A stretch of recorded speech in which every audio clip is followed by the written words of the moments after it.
আসসালামু আলাইকুম। আজকে বানাবো ধনিয়া চিকেন। প্রথমে ধনে পাতাগুলো পেস্ট করে নেবো। ধনে পাতা পেস্ট হয়ে গিয়েছে, এবার ঢেলে নেব।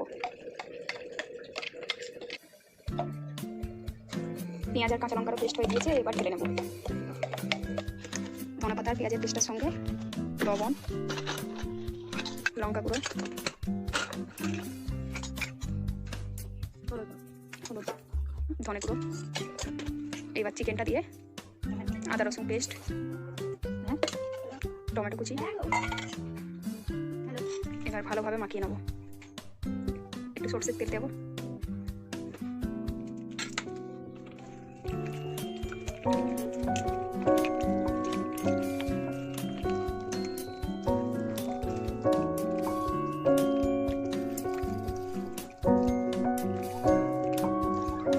মাখিয়ে নিয়ে 2 ঘন্টা চাপা দিয়ে রেখে দেবো।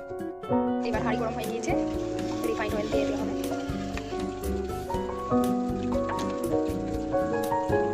এবার শুকনো লঙ্কা, 3টে এলাচের টুকরো, দুটো লং,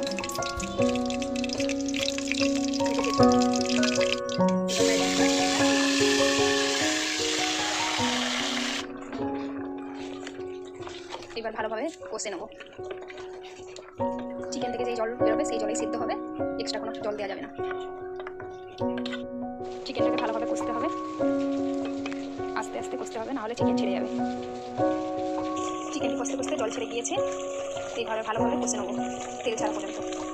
কষানো হয়ে গিয়েছে, এবারে টমেটো সস দিয়ে দেওয়া হবে। দিয়ে একটু ভালোভাবে কষিয়ে তেল ছেড়ে যাওয়া পর্যন্ত কষিয়ে দেওয়া হবে। ধনিয়া চিকেন হয়ে গিয়েছে।